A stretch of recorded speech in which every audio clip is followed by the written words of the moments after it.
Let me know when we're on. We'll call to order this meeting of the Finance Committee for Tuesday, April 26th.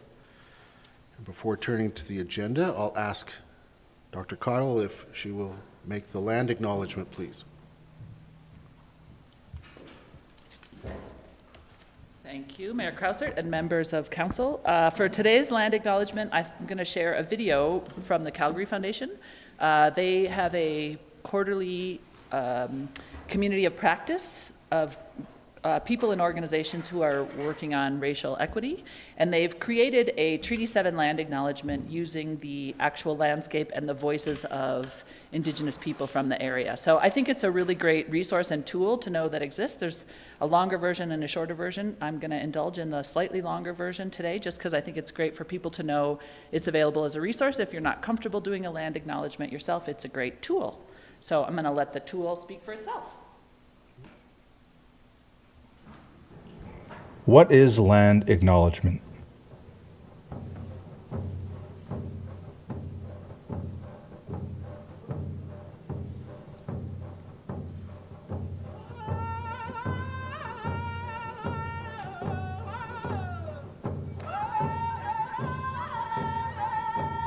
Those of us that are continuing our oral history are blessed. What we shared, that was told from way back. Many, many years ago, my great uncle asked my grandfather, "How long have we been here?" He relayed a story about carrying a way of life as Niitsitapi, the Blackfoot-speaking people. The prairie region was dominated by the prairie grizzly bear. The prairie grizzly bear said, "You have to make treaty with everything in this prairie land. The animals, the birds, the fish, the water, the hills, the rocks, they all live in beings." He said, "I will move to the southern region." And so they became Sokichitapi, the people of the plains, of the open country. We were part of the ecosystem. We were not masters of it. The buffalo and the moose and the elk and the antelope and the deer and the grass and the trees were more than us. We were raised to believe that everything has a spirit and that everything around us is alive and has a purpose. We praise Creator, giver of life. We give thanks to Mother Earth. You know, after we grow up from our biological mothers, the earth becomes our caregiver. Everything that we need is there. And we're supposed to honor the Creator with all our life. And we're supposed to look after the gift of the land that He gave us to live on. For us, the land tells us the story. I mean, it's just story after story. Oh, this happened here, this happened here, this happened over here. The story is Napi, the old man standing with his bow and his elbows on this side. That was how our warriors pictured the landscape. All the tributaries run into the bow. It's the mother of all water that flows through. When people came there, they asked, "What's the name of this river?" They said, "We cut our bow from the choke cherry trees. They're strong and powerful. We named this river the Bow, Nambakta." I was born and raised in a road allowance, a strip of land that the farmers didn't want and the government didn't have no use for. Métis were just out on their own. We didn't belong anywhere. In Treaty 7 territory, I'm accepted, I'm something, and I'm with my people. Because you're in the territory of your ancestors, no, this is home. something that we pass on to our children and to our grandchildren. This land has to be acknowledged. The people that took care of this land for a long time have to be acknowledged. At least find the truth about us. I'm a residential school survivor. But it's up to me to have courage and go back and learn the ways of my people. The elders will say, I pray that the young people will not forget the Creator. The true acknowledgement of the land every day. We honor our ancestors by acknowledging Treaty 7 territory. We acknowledge the Treaty 7 nations, the Piikani First Nation, the Siksika First Nation, the Kainai First Nation, the Stoney Nakoda First Nations, and the Tsuut'ina First Nation. We acknowledge the ancestral territory of the Siksikaitsitapi, the Blackfoot Confederacy, and the home of Métis Region number 3.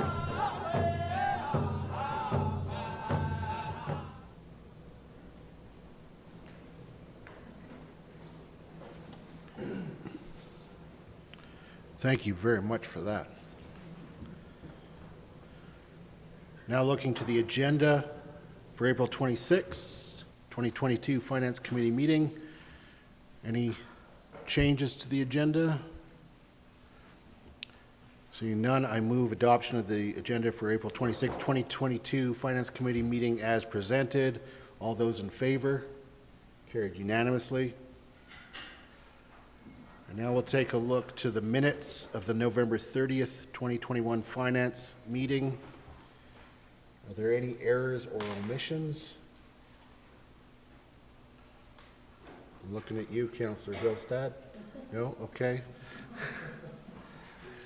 I move adoption of the minutes of the November 30th, 2021 Finance meeting as circulated. All those in favor?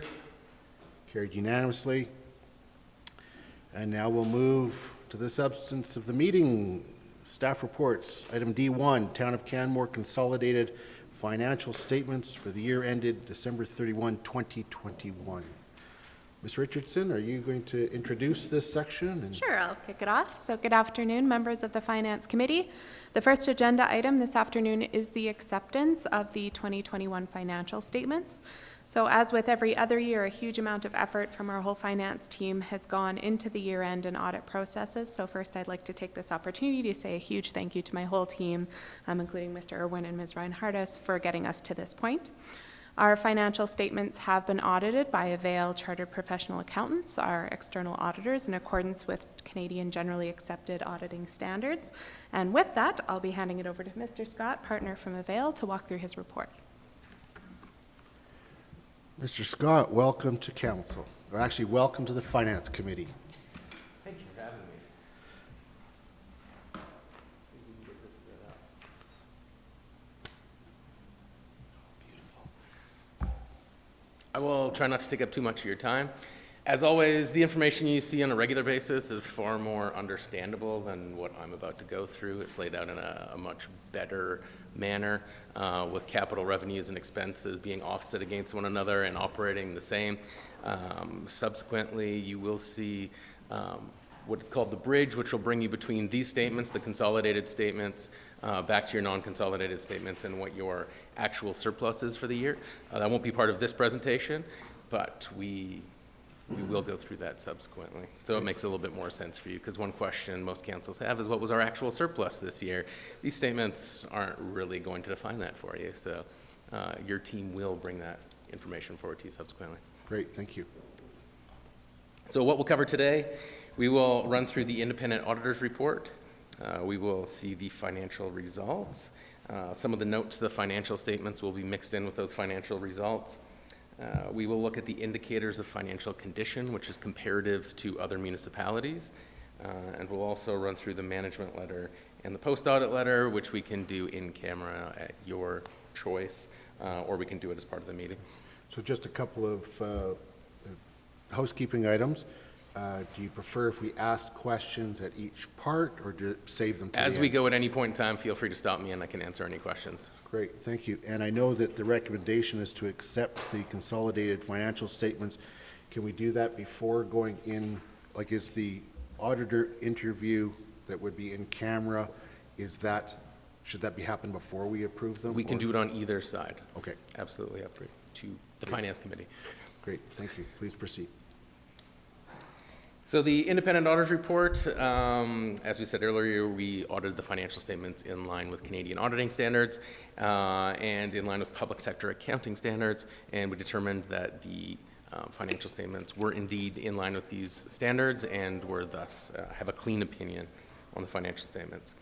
It also says that management is responsible for these statements, and you as a council and or finance committee are responsible for the oversight of management.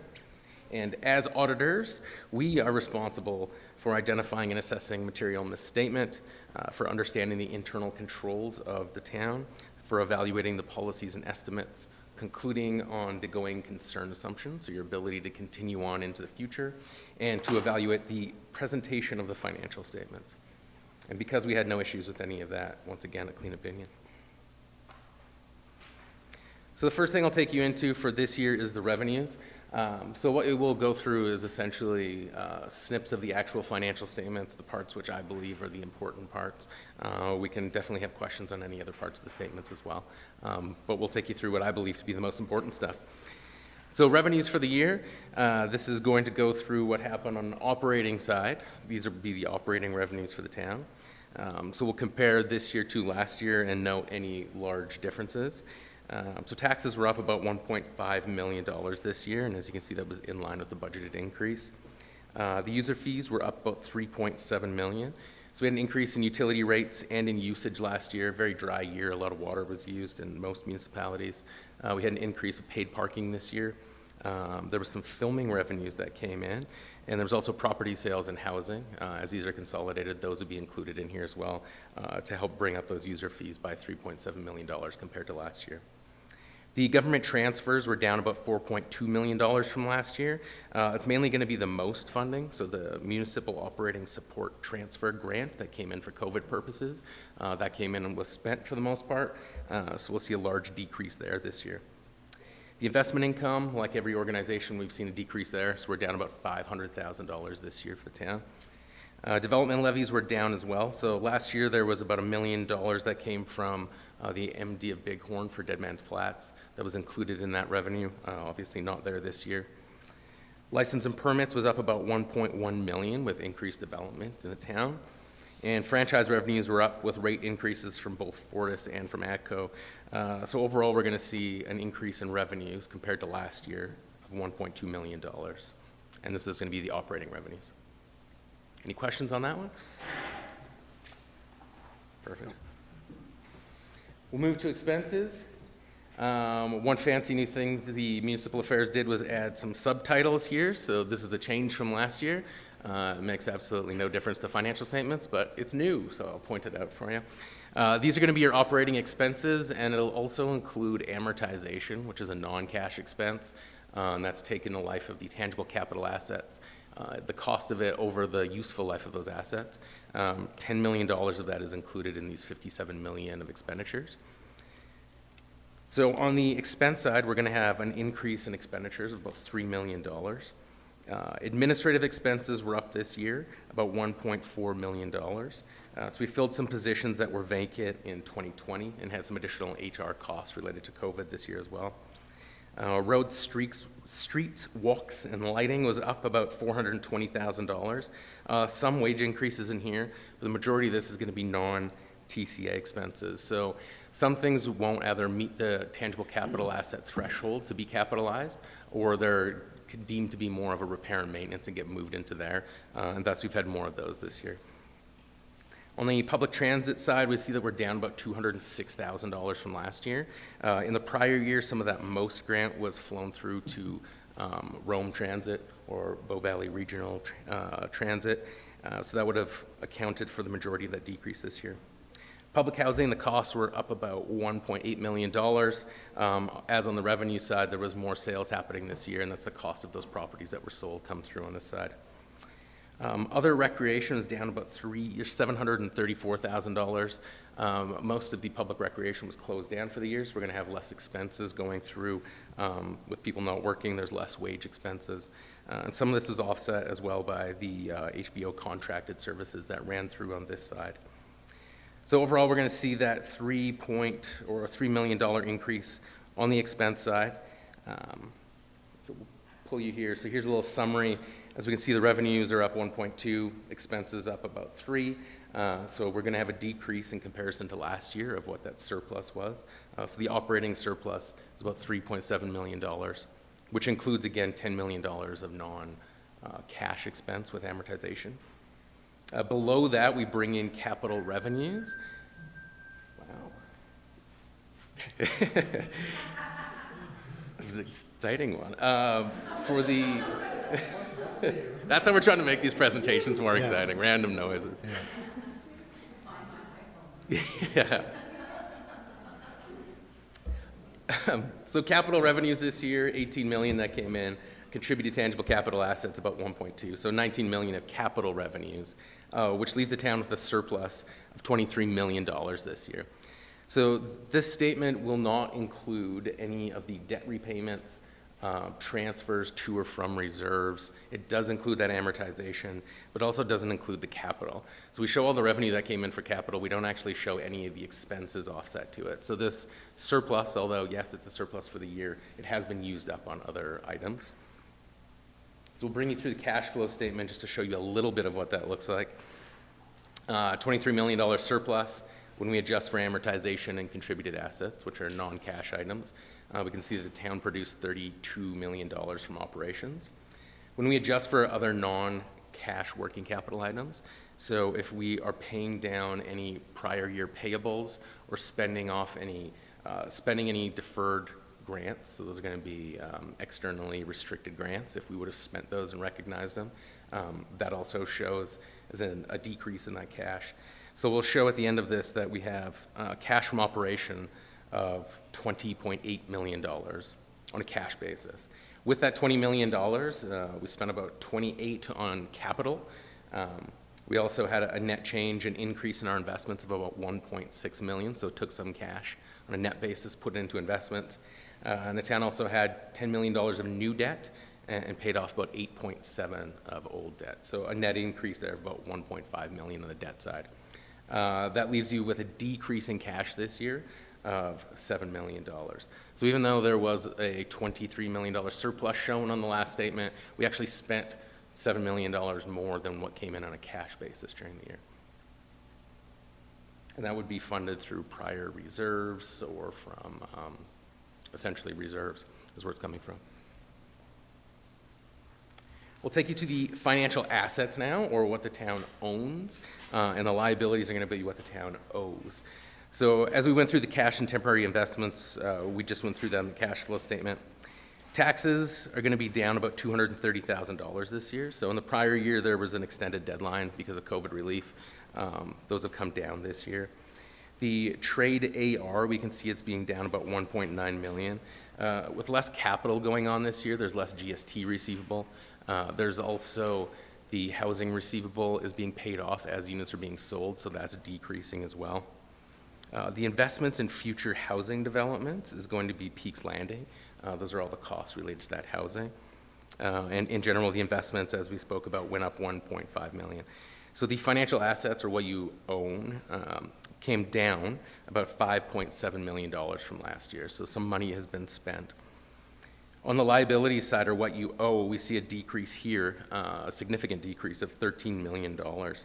So the accounts payable side, we can see that came down about $3 million. There was a payable to the MD of Bighorn for their portion of the Alberta Community Resilience Program that was sitting in there last year. That has been paid off. There was also about 1.7 payable to EBCOR last year, and that has also been paid down. So that's why we'll see that significant decrease there.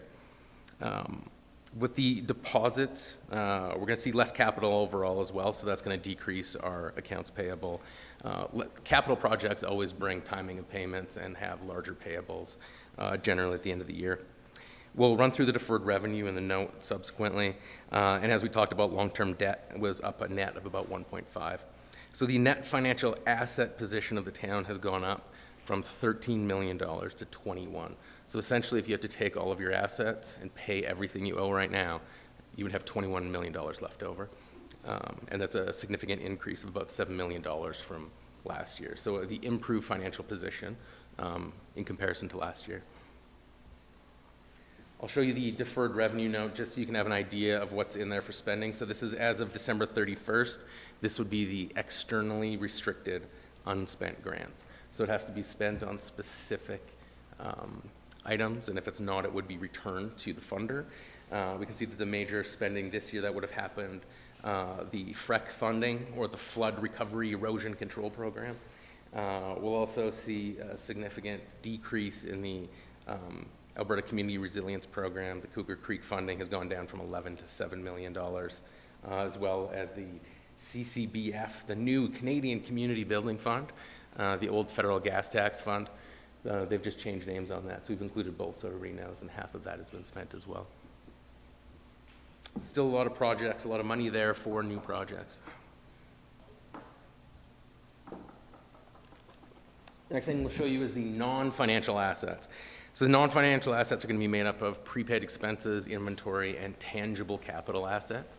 That's going to be your roads, your buildings, your fire trucks, everything that has some solidity to it, your underground structures.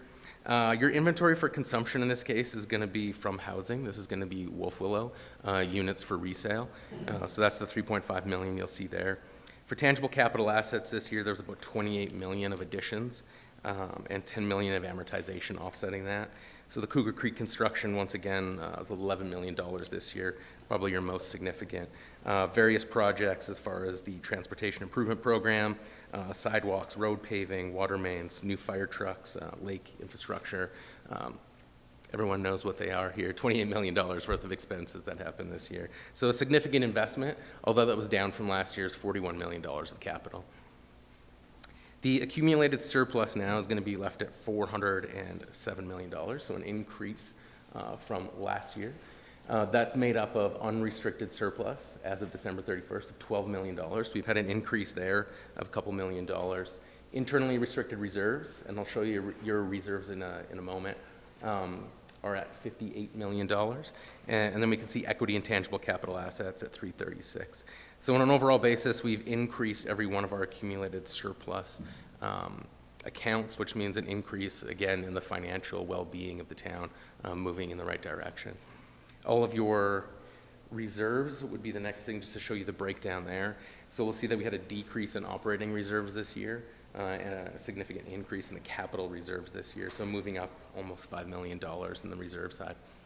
And one of the good things to note, I think we had this discussion yesterday, was with cash covered reserves. That is in fact the case here. Your reserves that have put away have been earmarked for future items, and those are actually covered by cash. So that's one of the tests we always look for. And you definitely have put away money that you have and not put away money you don't have.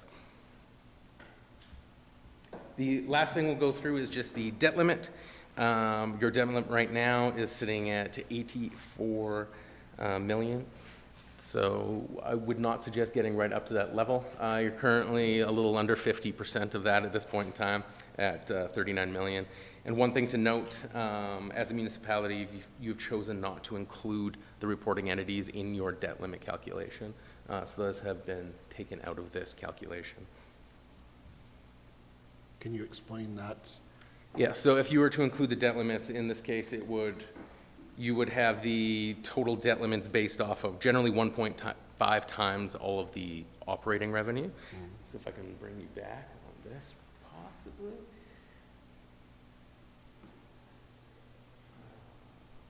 Generally, it's going to be this number. So this $61 million is going to be there, and you would times that by 1.5 to get your debt limit. In our case, that's not going to be what happens. We would take the non-consolidated and include it for the debt limits as opposed to using the entire amount. And the debt from other organizations is not going to be included as well. Okay.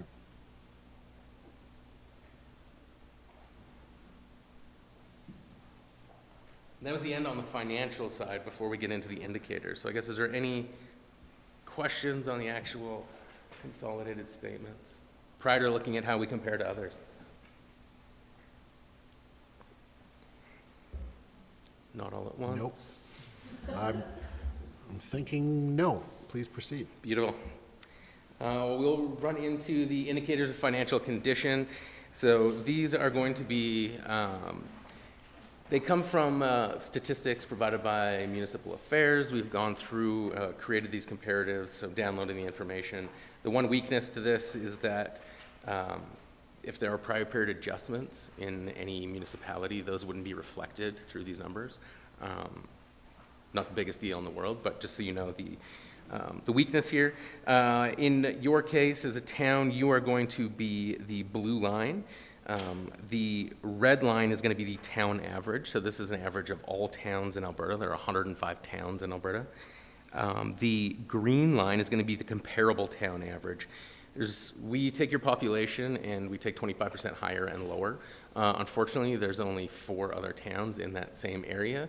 So you end up being compared to High River, Strathmore, Sylvan Lake, and Stony Plain are the 4 other communities that are close to you. So just out of curiosity, I don't know if it changes anything. Yep. The fact that we're categorized as a town, there might be somebody that's maybe a little bit larger, but they might have called themselves a city because we can't. Yes. Does that?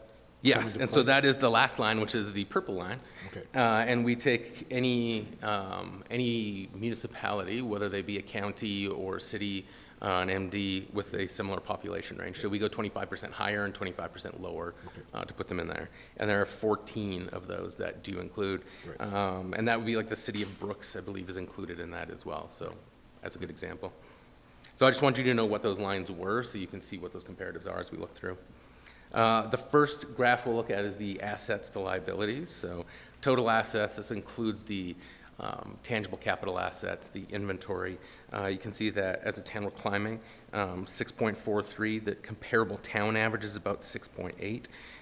So with the addition of about $28 million of assets this year and reducing our payables and paying off some of those, we'll see an increase as compared to last year. The notable increase would have come with having the large TCA additions over the last couple of years to bring us up. The next will be the financial assets to liabilities. So here we take out the tangible capital assets, the inventory, and just show financial assets and liabilities.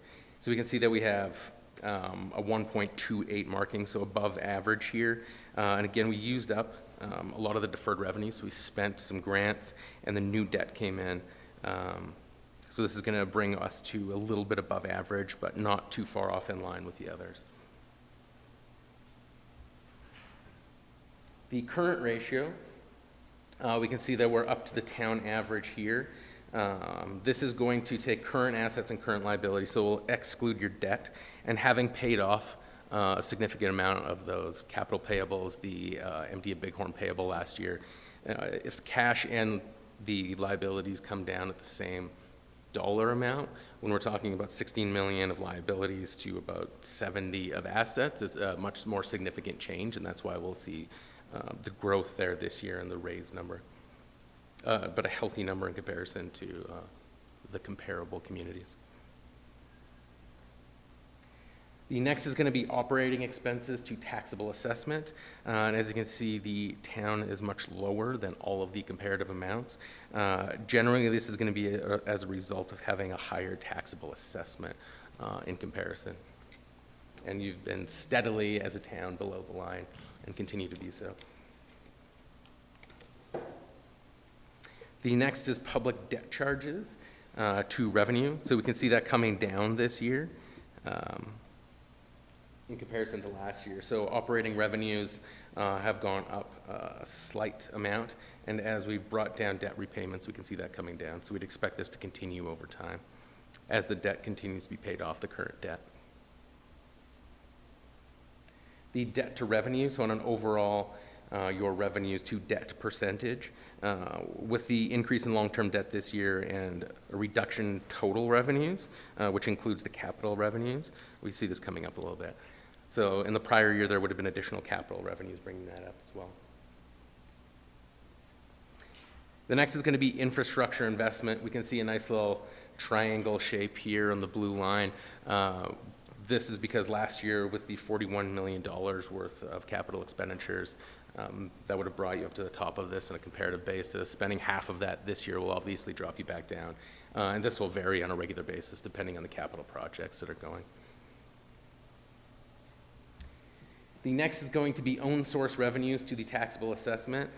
So again, with such a high taxable assessment, we're going to see a lower number in comparison here. Whether you had a significant amount of own source revenue or not, again, the taxable assessment is much higher on a comparative basis. The government transfers to total revenues, so this will move a lot like the capital infrastructure investment. As you do more capital, generally it's all going to be funded from external sources, so we'll see a lot more government transfers coming in the years where large capital projects are being done. So as you can see, it was high last year and came down again this year. And these are the last two would be the good news stories. Reserves to total accumulated surplus. So on an overall basis of your accumulated surplus, there's a significant amount invested in tangible capital assets, but on a comparative basis, as a town, you have more in reserves than other towns out there. So you're very healthy from that perspective. And the last of the indicators of financial condition, accumulated surplus available for future use. So this would take your total unrestricted and your restricted, so your reserves and anything that has yet to be placed in a reserve, in comparison to the total. And once again, with such a healthy reserve balance, we're going to show this above the comparative towns and in a very healthy financial position. And that's the end of the financial indicators. So looking very good in comparison to other municipalities. Questions on those or anything else?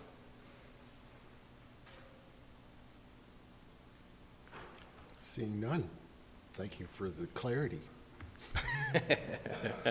Clear as mud.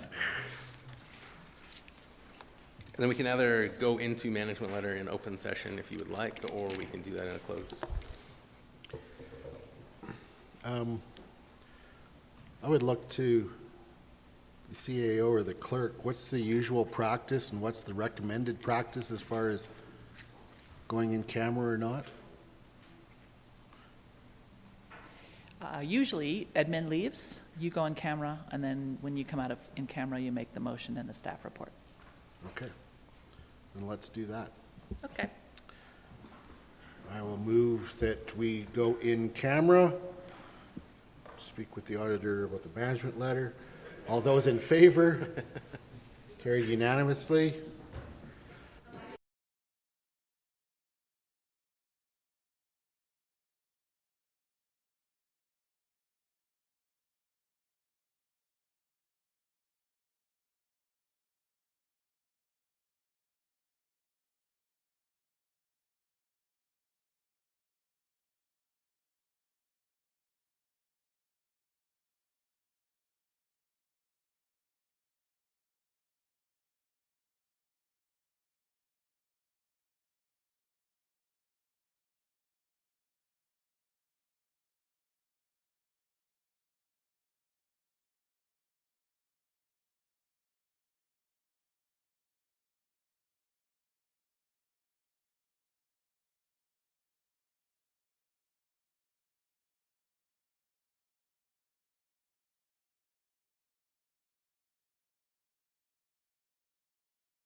on viewing?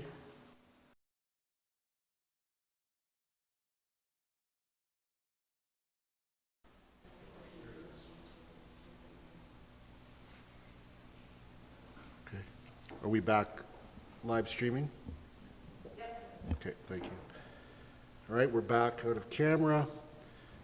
And I will move that the Finance Committee accept the Town of Canmore's consolidated financial statements for the year ended December 31st, 2021 as presented. Is there any comment or discussion on that motion?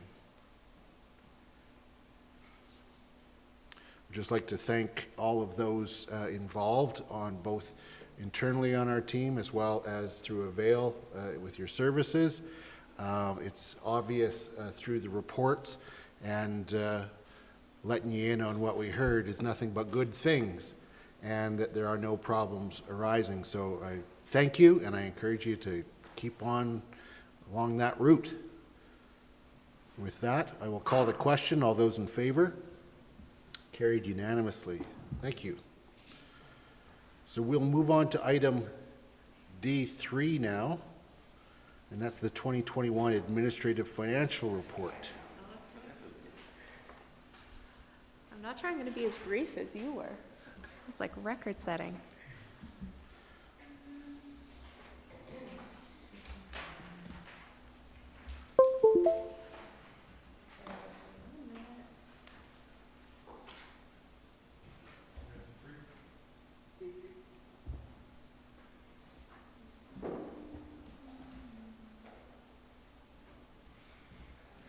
Okay, so for the next agenda, this item this afternoon, our 2021 Administrative Financial Report, I'll be covering the 2021 operating surplus. I'll touch briefly on capital, and then I'll conclude with our recommendation regarding the surplus, including some desired usages within the current year. So as we have highlighted in prior years, the audited statements we just went through with Mr. Scott are prepared in accordance with public sector accounting principles, and as he had mentioned, are quite different in presentation than our internal statements. Our internal statements are focused around determining the municipal tax requirement. So both include, for the most part, the same information, it's just the presentation is quite different. So this bridge I have on the screen forms the connector between the two, how we go from our internal operating surplus in the format that Finance Committee is used to seeing, and how we report our financials, to the number that's actually presented in the financial statements that were just approved in that previous motion. The starting point for the bridge is the surplus per our internal statements. That's consistent with the summary of all the units you have in your second attachment, so that's page 59 if you're following along in your package, at 2.8 million. We then add back several items. So internally, we treat our transfers to reserves like an expense in that money is money we're setting aside for future use. We also add in capital revenues, as those aren't considered operating revenues in our statements. And finally, we add back the debenture principal, which we treat as an expense in our internal statements, but the principal portion is not an expense in our external statements. Next, we subtract several items. Similar to the transfers to reserves above, we remove transfers from reserves. We also subtract non-TCA expenditures. So again, when we talk about our town capital projects, it does often include things like plans and studies that have a multi-year benefit, but don't actually meet the TCA criteria for an asset. So we reduce those expenditures from our internal surplus. We also don't include amortization in our internal statements, so we subtract that. And finally, we remove any loss or gain on disposal of TCA. We then end at the excess of revenue over expenses per our non-consolidated audited statements. And then when we add the surplus of our consolidated entities at $523,000, we finally end at the excess of revenue over expenses for 2021 per our consolidated statements at $3.8 million. So this just kind of connects the two. Any questions on that? I know it's a bit of a mind bender.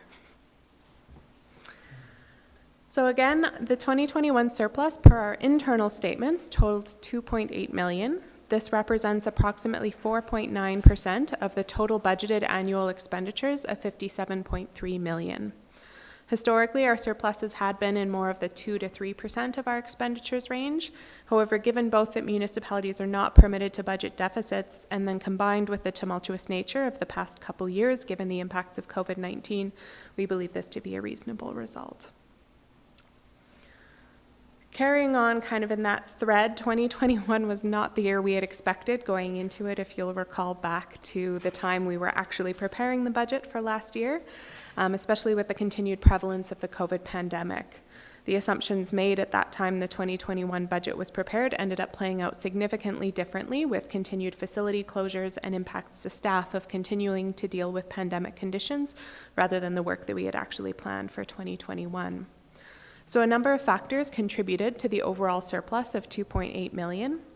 The level of development in town has remained higher than budgeted even during COVID, resulting in an increase in licenses and permits revenue in planning and engineering of $961,000. As mentioned earlier, we had not anticipated continued facility closures at the time the budget was prepared, so there was $563,000 in reductions in facility expenses due to those closures and the ongoing restrictions. Outside of facilities, there were additional savings in salaries, wages, and benefits, including from vacant positions, that totaled $395,000. There were also $719,000 in savings in admin and general expenses and contracted services. Most of that was on the contracted services side, including contracted repairs and maintenance.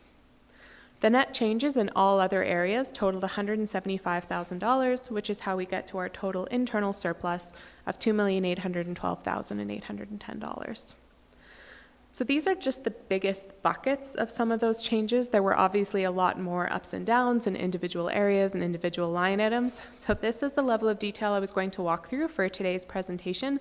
Otherwise, we'd be here all afternoon if I went page by page. But there are further details by roll-up with additional comments included in the package in that second attachment. Again, that starts on page 59. So we're happy to address any questions on those. If there's anything you want to talk through from any of those more detailed pages, I'd open it up at this time before I move on. Councillor McCallum. Thank you, Your Worship, and thank you for your presentation. I was wondering, speaking to the salaries, wages, and budgets line item, $394,000, what did we originally budget for slippage? So we'd budgeted $700,000 for 2021, and this would be above what we had budgeted. Wow.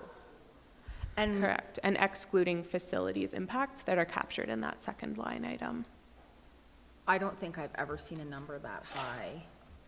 I think the highest number I've ever seen maybe is 200K. Over? Okay. Okay, thank you very much. That's concerning. Thank you. And also, sorry, if I could just build on that, that is also one of the things that contributes, I think, to some of those savings and other items is just really the impact that has throughout the organization of being able to deliver what we plan in a given year. Closures. Yeah. Any other questions? No, I see no other questions.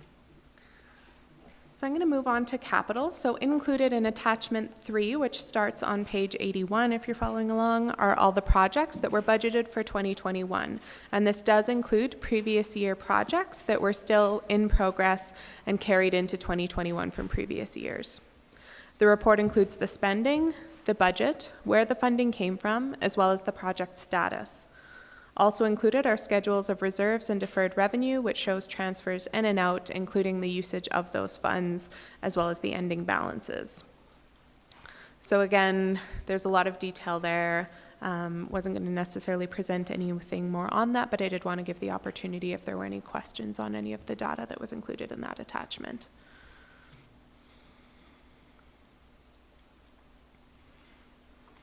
I see none. Okay, so next is kind of the meat. So I'd like to start by acknowledging that this is a slightly more complex allocation of the surplus than we've had, especially in recent years past. But there is logic behind all of this that I'll be walking through shortly. So our recommendation is to allocate the surplus as follows: $315,000 to the General Municipal Operating Reserve, $250,000 to the Tax Stabilization Reserve, $702,810 to the General Municipal Capital Reserve, $725,000 to the Asset Replacement Rehabilitation Reserve, $25,000 to the flood mitigation structure maintenance reserve, and $795,000 to the development application reserve. So I just want to address that the general municipal capital reserve allocation is a bit of an odd number, and that's because we're allocating the surplus in its entirety. So as much as it's not the last number on the slide, it is the residual amount that's necessary. So that's why there's the 810.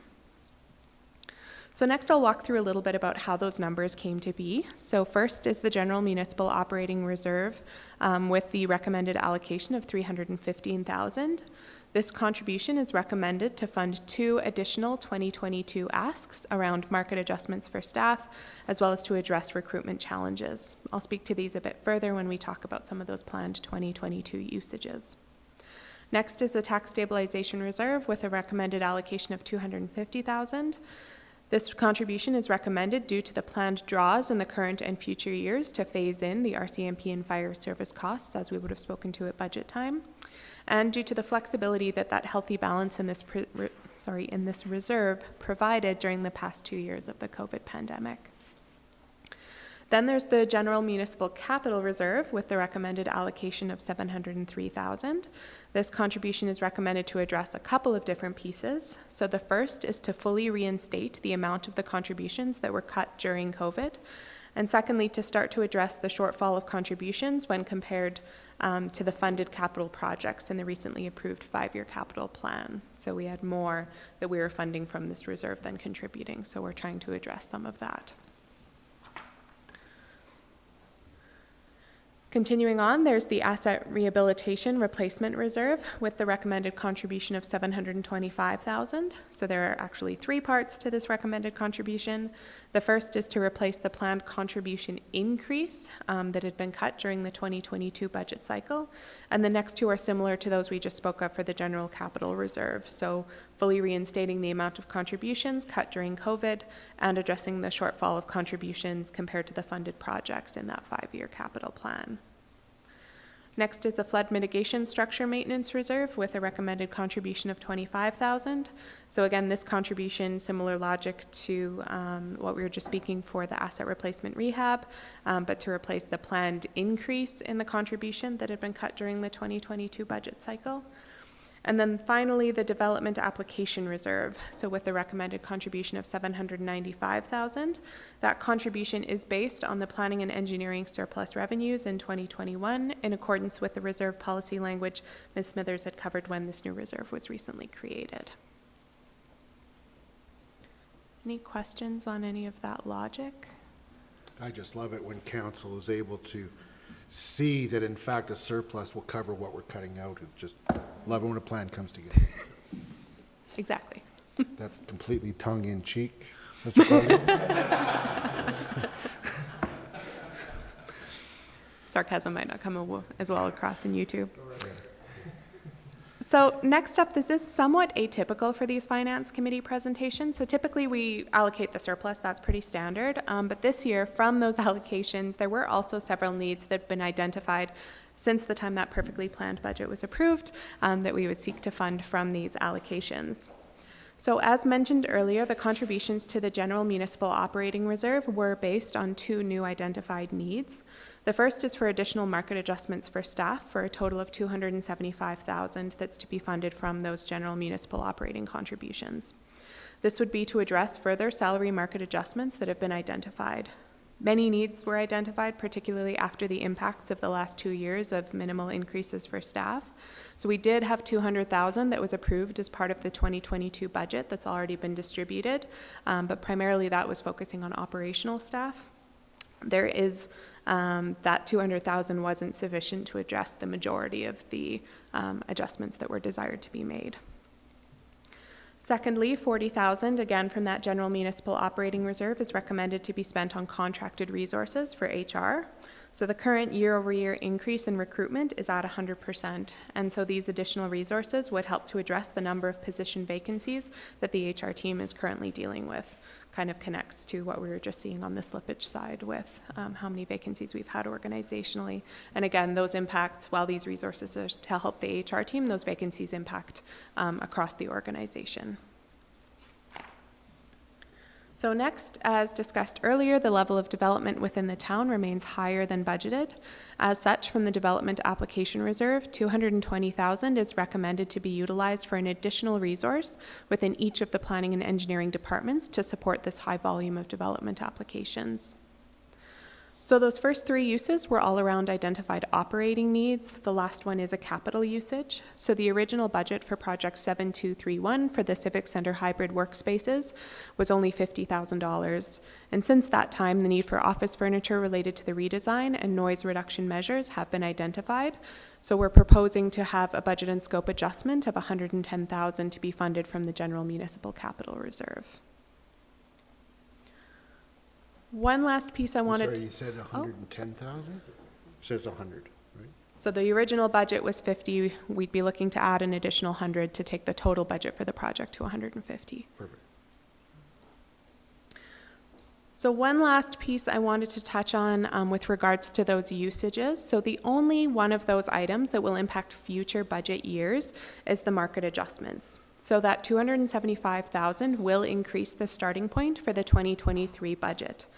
In addition to that, as you're likely hearing in the news and everywhere else, cost of living increases are still tracking extremely high. So Mr. Irwin has been tracking that. And so based on how we calculate it, based on the Calgary CPI, we're currently closer to 5% than the 3% that we included at budget time.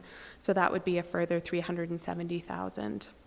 So while there are many other items that would need to be considered before our final budget and tax increases would be known, it's kind of too early to say. For some context, these two items would total $645,000 in an increase to the planned 2023 budget, and would take the possible tax increase net of growth to 8.5% from the planned 6.2%.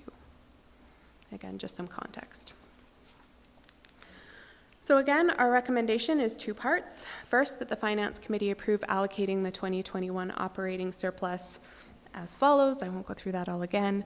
And then the second part, as only council can authorize municipal expenditures under the MGA, the next motion is that the Finance Committee recommend to council to approve those items, and they would come to council for approval at the regular business meeting just next week. So that's the difference between the language between the first and second motion. Great, thank you. Look to see if there's any questions on the last part of the presentation there.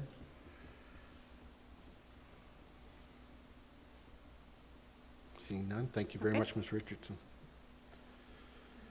Okay, so bear with me, because for accessibility reasons, I will read out the entirety of the motion. So I move that the Finance Committee approve allocating the 2021 operating surplus of $2,812,810 through transfers as follows: $315,000 to the General Municipal Operating Reserve, $250,000 to the Tax Stabilization Reserve, $702,810 to the General Municipal Capital Reserve, $725,000 to the Asset Replacement Rehabilitation Reserve, $25,000 to the Flood Mitigation Structure Maintenance Reserve, and $795,000 to the Development Application Reserve. Speaking to that motion, we definitely have to err on the side in budgeting of being cautious, and that will produce a surplus because we can't run deficits. And certainly this year is full of lack of predictability. And with that uncertainty, numbers came out differently than originally forecast, and therefore a larger than usual surplus.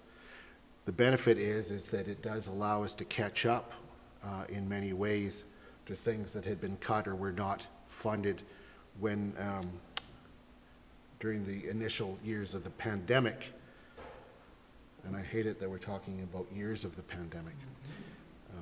But I think that this is a responsible and well thought out allocation of reserves, and I certainly will support this motion. Would anybody else like to speak to the motion? Councillor McCallum. What do you mean nobody's jumping?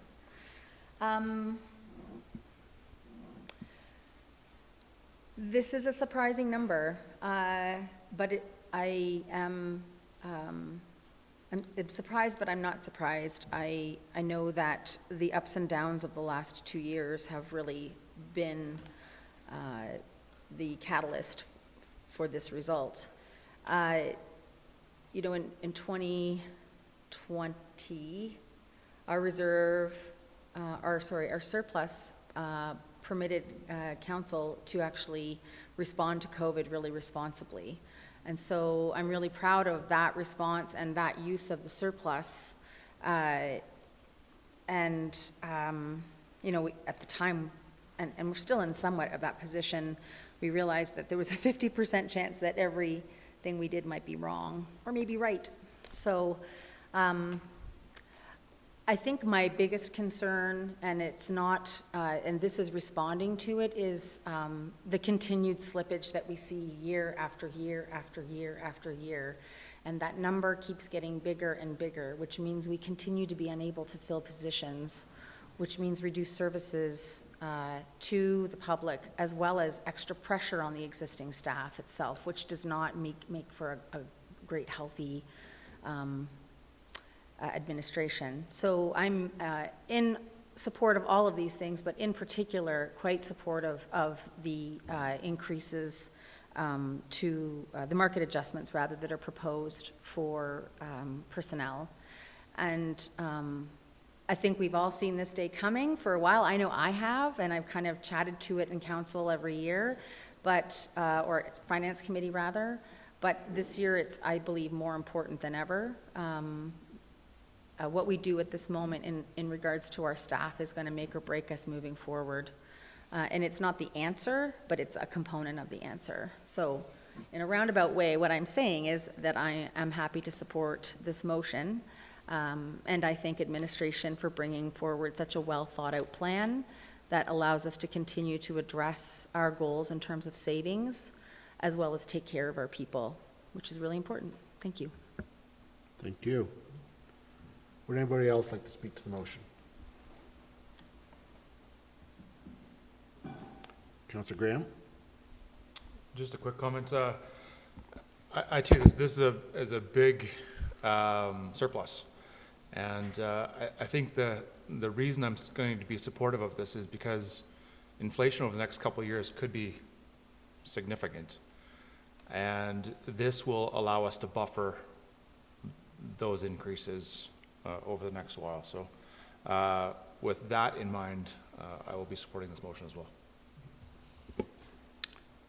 Thank you. Any other comments?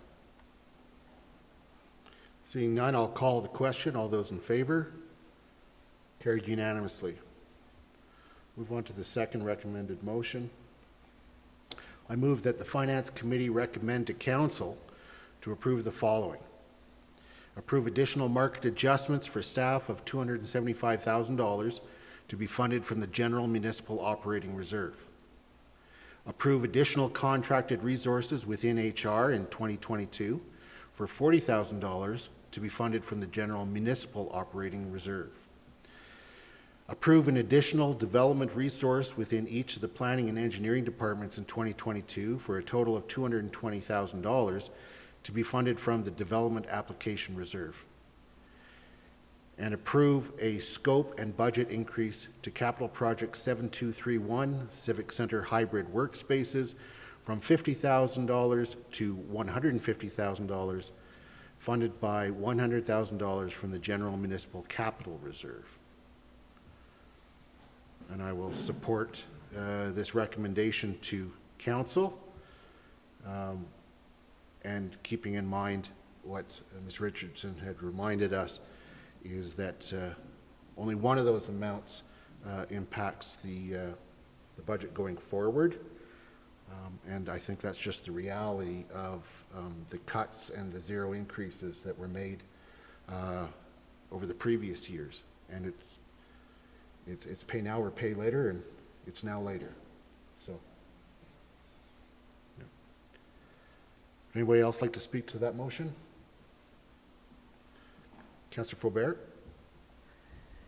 Thank you, Mr. Mayor. I'm happy to support this motion and to recommend to council that we approve these following changes to the budget.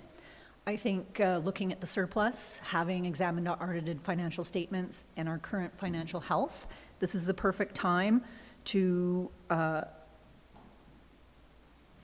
reassess what we're putting forward in 2022 in our budget and take a bit of that surplus and shore up what we're doing. I think that when it comes to staffing, it's not just us experiencing staffing problems, but we need to be putting things in place to deal with it. We know it's happening, so how do we attract and retain staff? This is our future success, and I think that the market, additional market adjustments and additional resource in human resources is going to help administration through this. I think that the additional, as well as the hybrid workspaces. You know, we're coming out of COVID, people are coming back into the workplace, taking some time and money to create the right circumstances for people to work again in person is essential to success. And then finally, I think the development application reserve, which we just created this year, putting money into that and then using it in planning and engineering this year, to me is the most exciting thing in this report, because we need it. And I think that when you finally wrap your head around how we have charged for development permit fees and then used that money and then staffed our planning department, it hasn't been the most effective or efficient, or it's almost like we have all this money, but we're never using it for what it's for. Right? And then it's always in the surplus, and then we're putting it in all these other pots.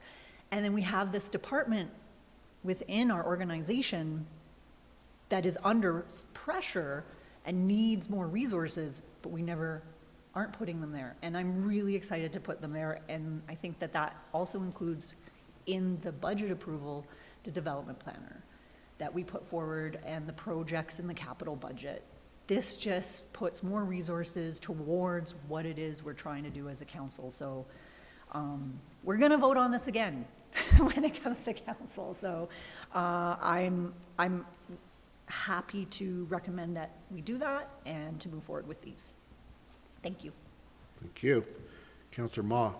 Thank you, sir. I think Councillor Faubert pretty much covered the points. I just think given I've spoken to people in planning and engineering departments, it's a stressful time.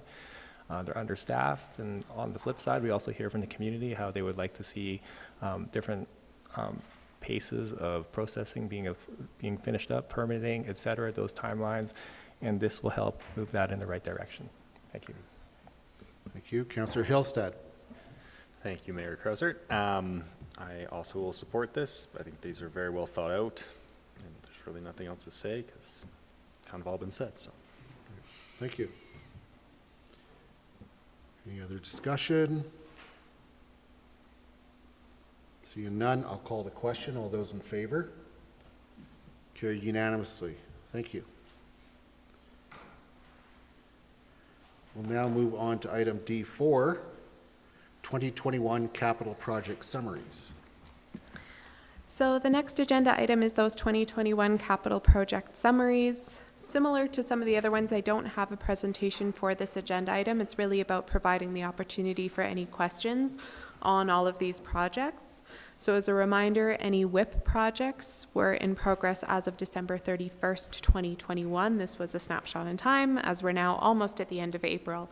Some of these might have been completed between that point and now. So really just wanted to open it up for any questions the Finance Committee may have on any of those projects. Okay, looking to council to see if they have any questions.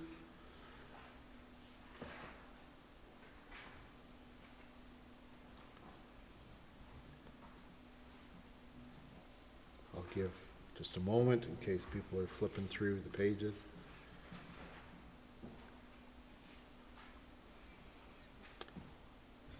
I see none. Thank you. So there is a recommendation on this item that the Finance Committee then accept the 2021 capital project summaries as presented. Great. And with that, I will move that the Finance Committee accept the 2021 capital project summaries as presented. Any discussion on that motion? Seeing none, I'll call the question. All those in favor? Carried unanimously. Thank you. And now we'll move to a verbal report, item D5, Tourist Home Taxation Rates. Perfect. So the final item I just wanted to speak to was the Tourist Home Taxation Rates scenario from the Committee of the Whole discussion last week on preliminary mill rates. I guess maybe first I'll just address some of the timing piece. I know I've been throwing a lot of information at both Finance Committee and Council in a relatively short period of time, and Committee of the Whole. So just a bit of background. So the financial statements we went through this morning need to be submitted by May 1st. So that's one of the reasons that these Finance Committee meetings usually kind of fall within this week. And it's hard for us to get in any earlier because despite Avail's incredible work, we usually only get the financial statements kind of a couple weeks before this meeting. So we're always trying to walk that line of we get the statements and then they need to be turned around to be submitted to the province quite quickly.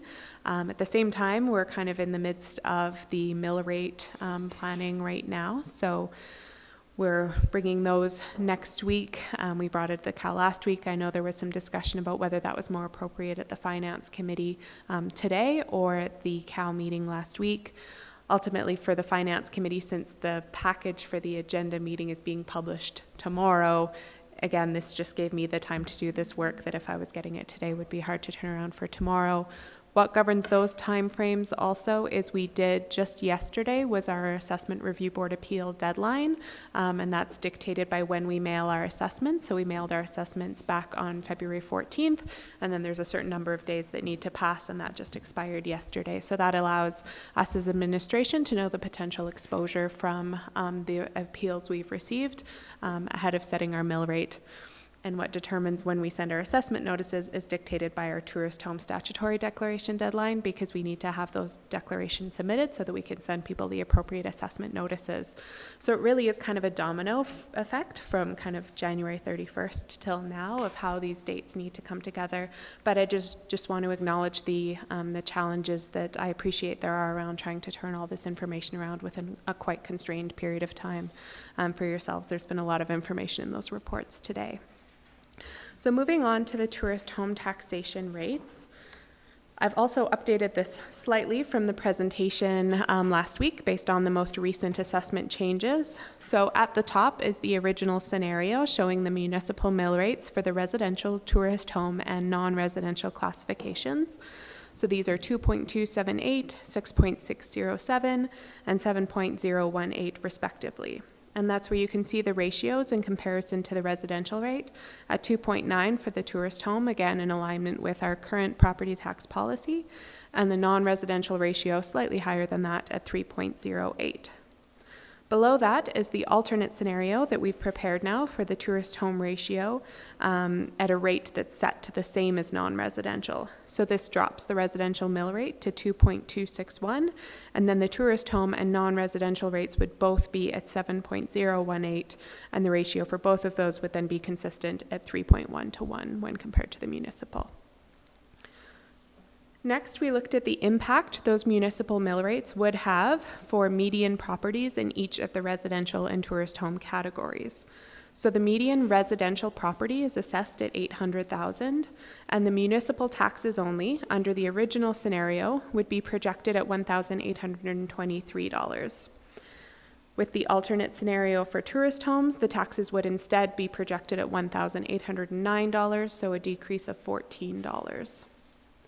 The median tourist home property is assessed at $534,000, so the municipal taxes under that original scenario had been projected at $3,528, and when the rate is set the same as for non-residential, it's projected to rise to $3,748, so an increase of $220 annually.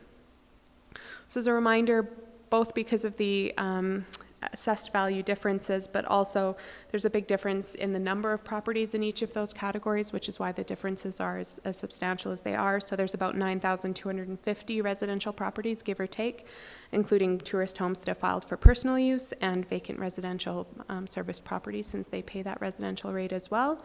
And there's only about 500 tourist homes that have not filed that statutory declaration that are being assessed as tourist homes for this year. Great. Thank you.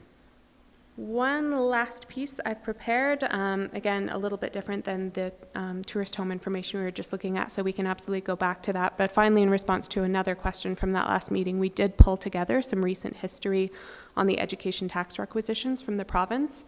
Again, we don't talk about these a huge amount when setting the mill rate because we have zero control over them, but we did want to provide a little bit of history. So the table on the left shows our last 5 requisitions from the province and the percentage increases in those.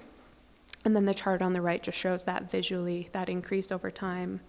So for reference, over that same period, the requisitions overall had increased much less dramatically. So for 2022, the province as a whole had a 1.3% requisition increase compared to our 7, again, because of the growth in our assessment base compared to the rest of the province. In 2021, the requisition rate was actually frozen, and we still saw a 9% increase because of the increase in our assessment base. In 2020, it was a 4.2% increase from the province, so the biggest one in those 5 years, and we saw a 10% increase.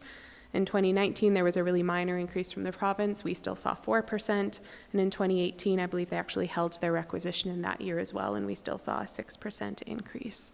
So again, significant differences in what the province is messaging with regards to those requisitions for the province as a whole, but we're seeing much larger changes because of the growth in our equalized assessment here in Canmore compared to the rest of the province. Yes. The town of Canmore remains a net payor to the education system, and yet we do not get that back, and it's not reflected in the higher costs that our schools have to endure between land and facility and employment costs. Yes. So that was all the information I'd pulled together from the tax questions that had come out of that last meeting, and then I'm happy to answer if there are any specific questions either on this education tax piece or the impacts of the tourist home scenarios we've looked at. Great. Councillor McCallum. Thank you, Mr. Mayor, and thank you for bringing this forward. So I just want to make sure I understand. When we, if the Finance Committee chooses to recommend that we provide parity between tourist homes, not the personal exemptions, and non-residential, essentially residential benefits.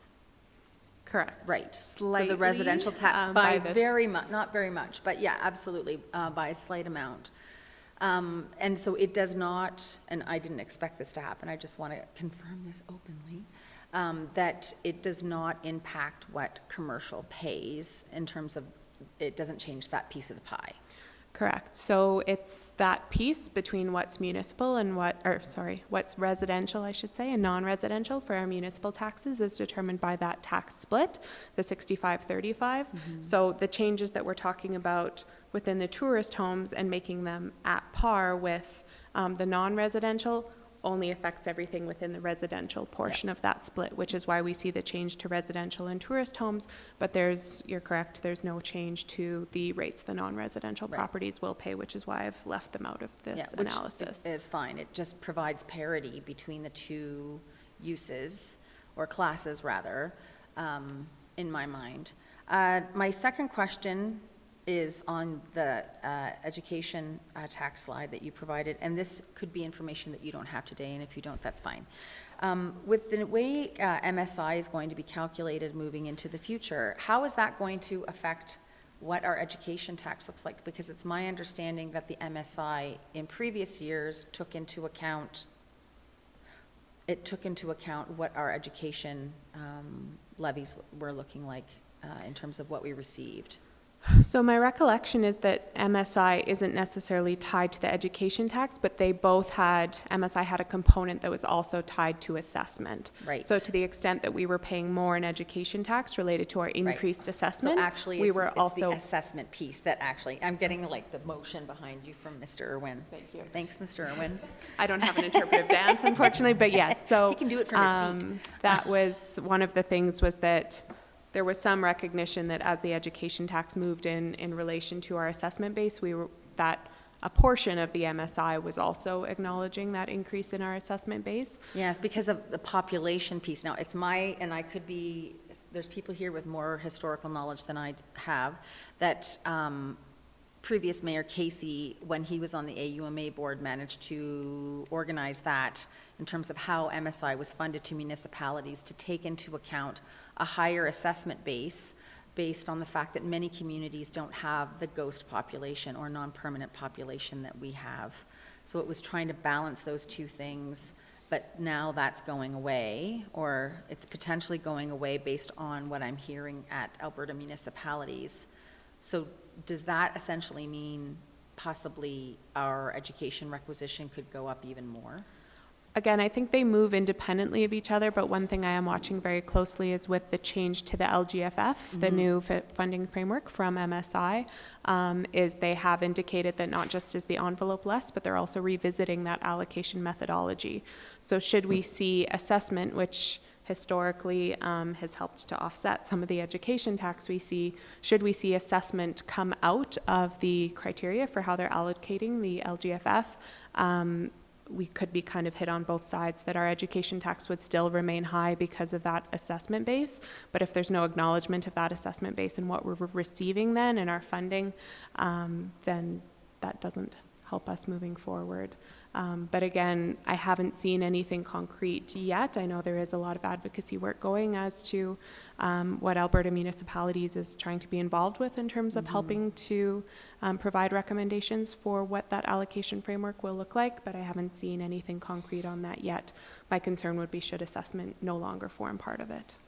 And do you know what the next maybe two municipalities that would have such high assessment as ours, like what, or not two necessarily, but what municipalities would be similar to us in having such high assessment during the last year or two? Banff is usually another high one when we Right. look at who else is kind of increasing by these kind of almost Right. close to double digits. Mr. Irwin, do you recall who some of the other ones are? It also depends year to. Yeah. In talking with my colleagues at Alberta municipalities, it seems that it's most other municipalities, their education requisition is about a third of the total bill as opposed to more than half, which is what we're seeing. It's interesting how equalization and equities exist within our own province. Thank you very much. So just to be clear, unless a motion is made by this committee to recommend to council to bring that parity between the non-personal use tourist home and the non-residential, then what you'll be proposing is the original form and not the alternative? Procedurally, I don't know how that would work. So currently, what I had brought forward initially was in accordance with our property tax policy, which specifies the multiplier at 2.9 and not at parity, but Right. So whether the motion is here or at council, we'll still be faced with the original one based on the policy, and then if there's a change, it would be made at that council meeting. I would then need to change the bylaw on the fly is the only thing I'm thinking through. I would essentially need to have two of those prepared, the original. Yeah. I don't think we can, I think they can go against the policy, but I would need to have two copies of our property tax bylaw ready to go. So it would probably be good if a motion is to be foreseen to make it today, and I'll go through the other questions, and you can be formulating, and you can formulate your questions. Great. Well, no, we'll let the formulating of the question go ahead. So, Councillor Graham. I think one statement and a couple questions. Does anybody know what we actually get back from the province in terms of education money?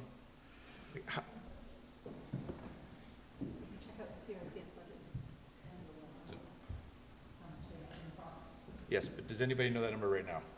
No. No, okay. Just Greg, do you know? Okay. I don't have it at my fingertips, okay. sorry, no, but it's something we can look up. And just as a clarification, how many tourist homes declare as residential? Did you say 500? I want to say there were 500 that had not declared personal use that were remaining tourist homes. I want to say it's like 190. I can find that number. I believe it was around 200. 200 that declare the personal use. Correct. Okay, so But I'll find the there's exact about number. 700 tourist homes, 200 are residential use, That roughly? sounds high to me now. I can pull it up. Bear with me 1 minute.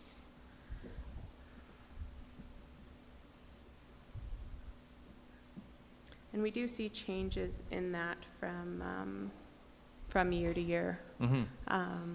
And year to year, they have to declare each year, correct? Correct. Yes, okay. Yeah, it's the same annual declaration period each year. Yeah. And if they don't file that declaration, the default is that they're considered a tourist home, so you have to file the declaration to be declared personal Right. use. It's a very large spreadsheet. It's just taking a minute to open up.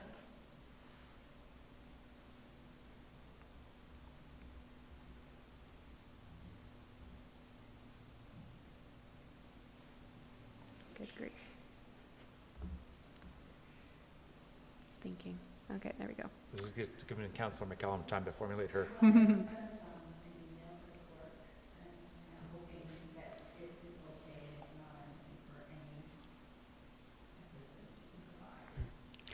So it finally opened, sorry. Thank you. I will let you two work on that. And so, sorry, it was 200 between personal use and the vacant service that also pay the residential. So for 2022, 108 tax rolls have declared personal use.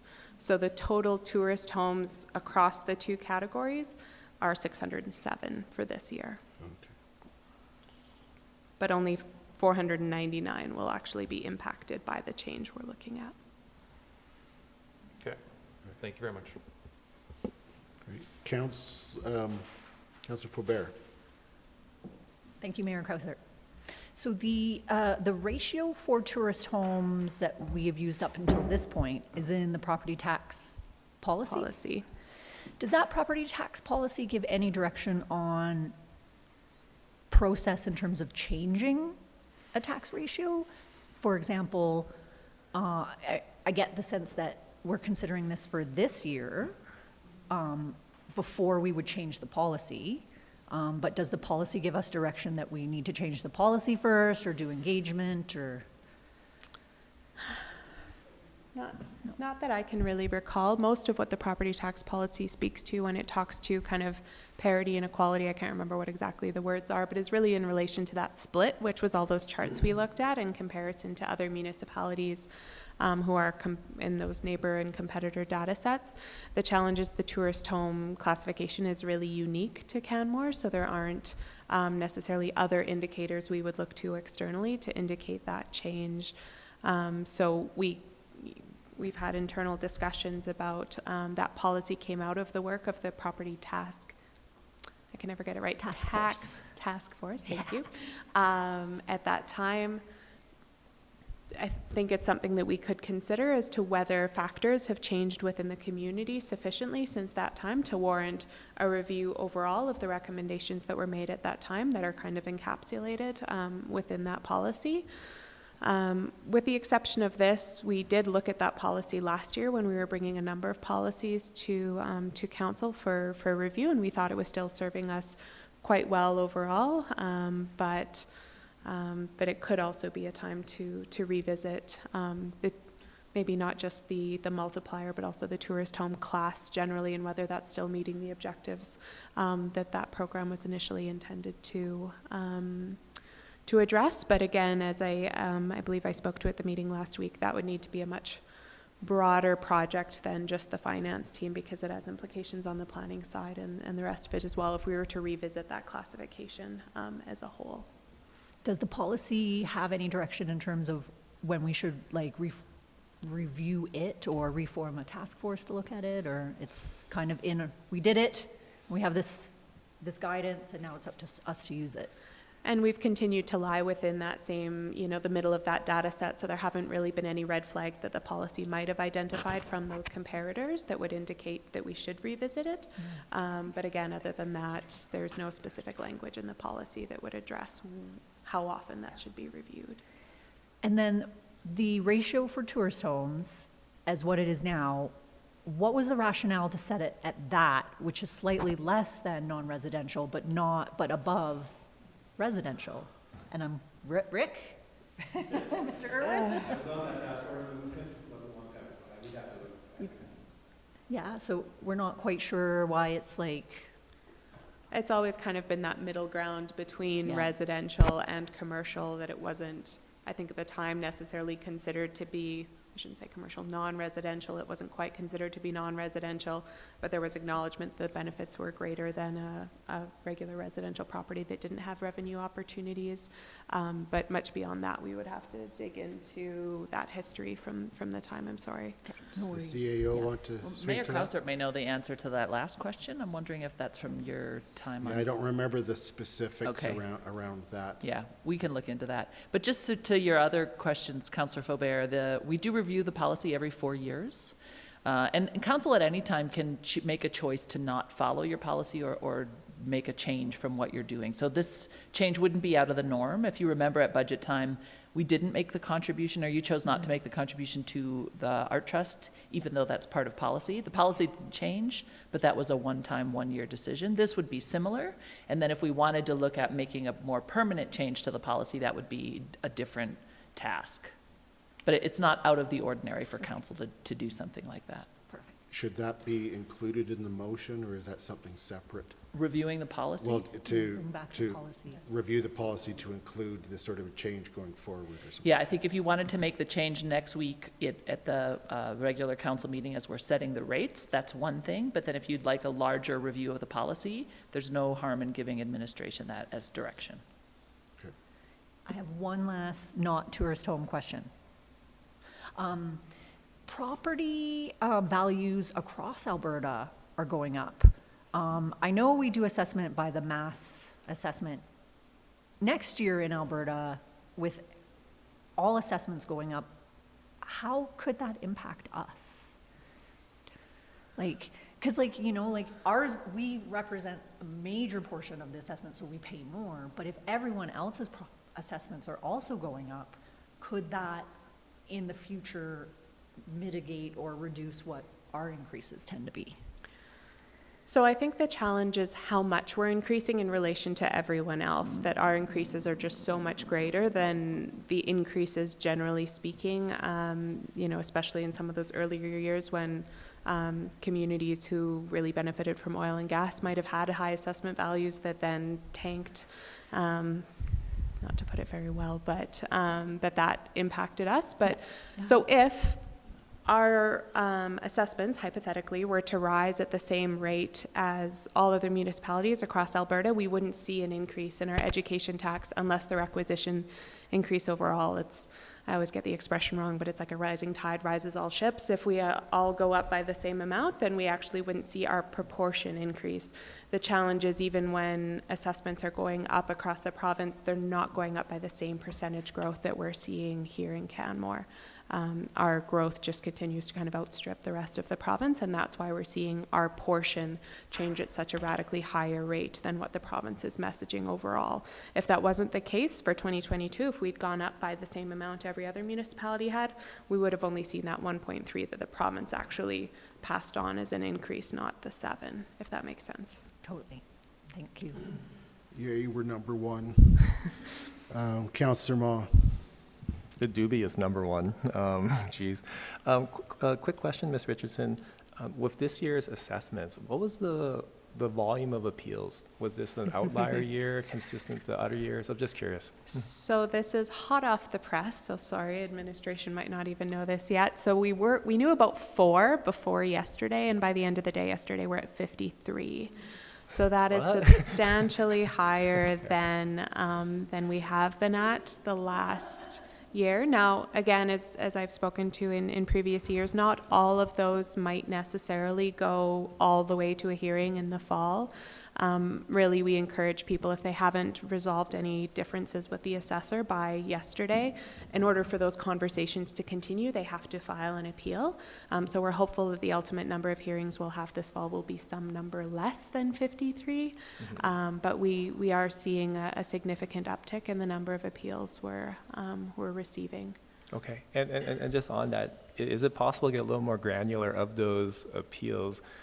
Are most of those residential, or some of those the tourist home side, or the non-residential? Since the deadline was 4:30 yesterday, we're still pulling it together, but based on what I'd seen anecdotally coming in, it was really a mix, that some were on the residential side, some were on the non-residential side, so a mix of the CARB and LARB review board. Okay, great, thanks. I was just curious where we're at. Councillor McCallum. Did I hit the right button? You're good now. Okay. Thank you. I have sent a motion to the clerk, and I want to know if it's okay. Okay. On the fly. I know, I should have remembered this last night.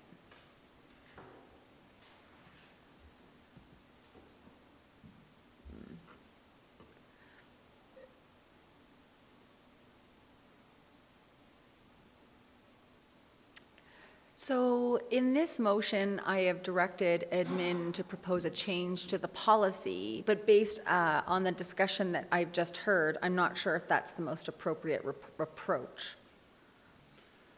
I would look if there's any comment from administration, whether it be Ms. Richardson or... I'm just speaking out loud, but I'm wondering if the motion could be in the short term, because that will involve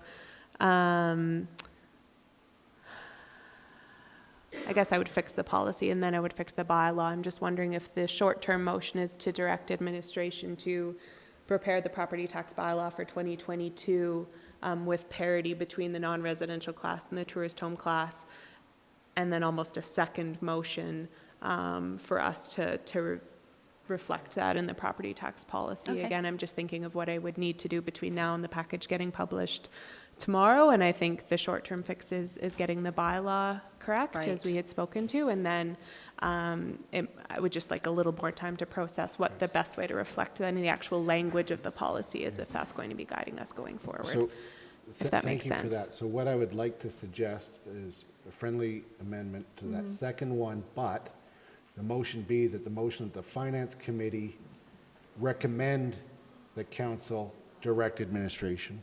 Thank you.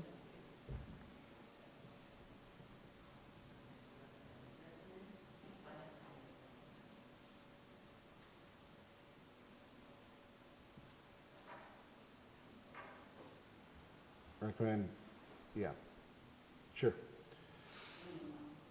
And then, when we get to the council meeting next week, perhaps there could be some thought as to whether a motion at that time, in addition to that, by council to bring back the tax policy FIN 005, reflecting that change, could be a subsequent. We can add that as an alternative motion to the staff report, so that if council decides at that meeting that you'd like to do that, it will be in the staff report in the alternative section, and then council can put it on the floor. Okay. Okay, great. Thank you. So we have a motion on the floor. May I speak to it? Yes, you may. Thank you. And I appreciate council indulging me on this motion, or sorry, the Finance Committee indulging me on this motion today. This is actually something that's been in my mind for quite a few years now, and part of it is, you know, to see how the tourist home has changed in nature in our community, and thinking that the taxation of that should change as well. So I want to make it clear, I'm not speaking of the personal use, I'm speaking of the tourist home class itself. You know, when the tourist home concept came to Canmore, I want to say 15 years ago, maybe more, The idea behind it was giving people the ability to rent out their home for, say, 4 to 6 weeks, go on holiday, and that there would be a benefit to the community in doing so. And now what we've seen is swaths of neighborhoods being bought up, and the commodification of what is residential housing and making it a commercial use. And, those commercial uses, although there are hoops that a tourist home owner needs to jump through to be able to make their home tourist homeable, is that a verb? Is very different than what a hotel would have to jump through to make their hotel fit for guests. And so it seems to me that parity between those classes really should occur. Not only are we talking about equality and putting businesses that are virtually the same on the same playing field from a taxation perspective, and all the other things we don't really have control of, but this piece we do have control of. Really recognizing the flexibility that a tourist home owner has that a commercial operator does not have. So as a tourist home, I have the ability to be a residential unit one year and a pure commercial operation the next year, but non-residential businesses do not have that freedom or flexibility when it comes to accommodation. And so that is the reason why I'm bringing this forward. I think that after observing tourist homes operate in our community over the last 12 years, it's safe to say that it's very, very different than even when this original policy was prepared in 2012 with the Property Tax Task Force, which myself and Mayor Krausert were members of. But just seeing how it has evolved over time, it's not a large amount that we're providing to the residential tax amount, but it is almost symbolic to me. And so I ask my colleagues here on the Finance Committee to support my motion. Thank you. Councillor Graham, did you want to speak to the motion? You're on the list here. Okay. Okay. Councillor Ma. Thank you, Your Worship. I don't know if we need a friendly amendment to this, because when it comes to parity, I'm just concerned that people might read it and think that the commercial rate will drop down to the rate of the tourist home, because I want to make it clear that we are raising the tourist home rate up to have parity with the non-residential, because if it goes the other way, it could mistakenly be perceived by the community that we're dropping down the commercial rate, or sorry, the non-residential to match up with tourist home, and then that means on the flip side, the residential has to rise to catch that. So it's just to clarify the direction of how parity is going. So I'd look to Councillor McCallum when their wordsmithing's done. To make it clear, Yeah. Okay. Cool. Yeah. So you're happy with the friendly amendment that is to increase the tourist home plasma rate to equal the? Yeah. Okay. Perfect. Great. Excellent suggestion. Councillor Faubert. Quick question, would changing the ratio affect mortgage approvals or financing for people who have a tourist home or looking to get a tourist home? Like, does that calculate in anything? Not? No? I can't see how that would.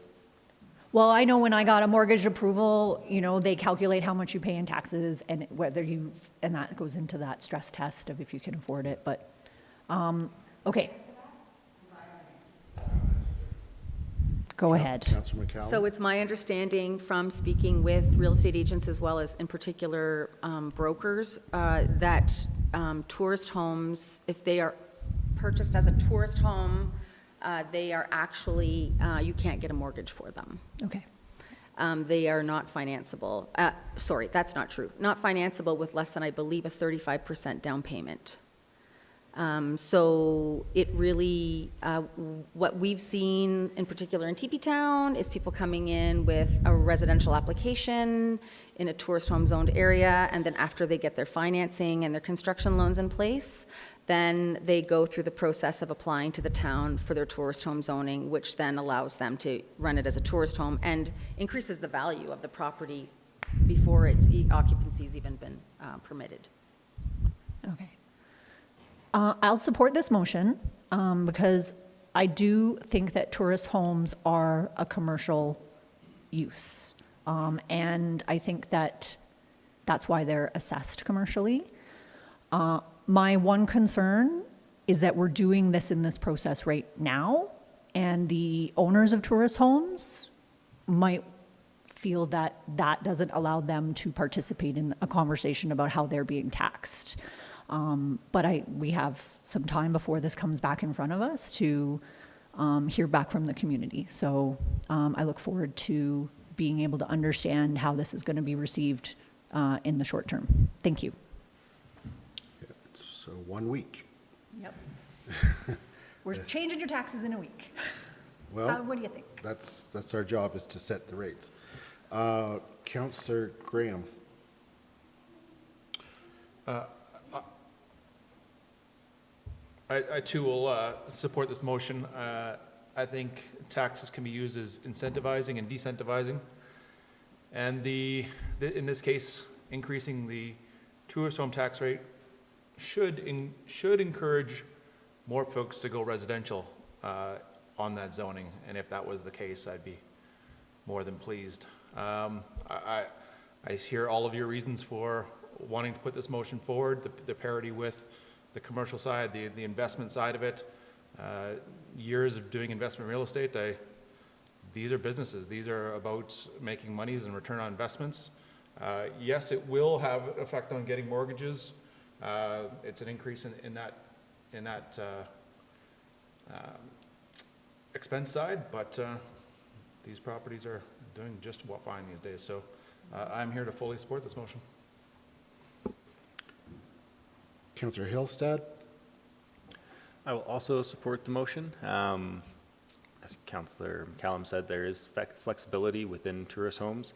And even when they declare as a tourist home and are using it, they still have the right to live in it full time if they so choose, even though it's at the higher rate. But they have that flexibility where they can move in and out, and if they want to rent it 1 week and go away, they can, and if they don't. So again, it's a slight increase to the mill rate, and it will affect their taxes, but I'm open to bringing it back to council to take a look at. Thank you.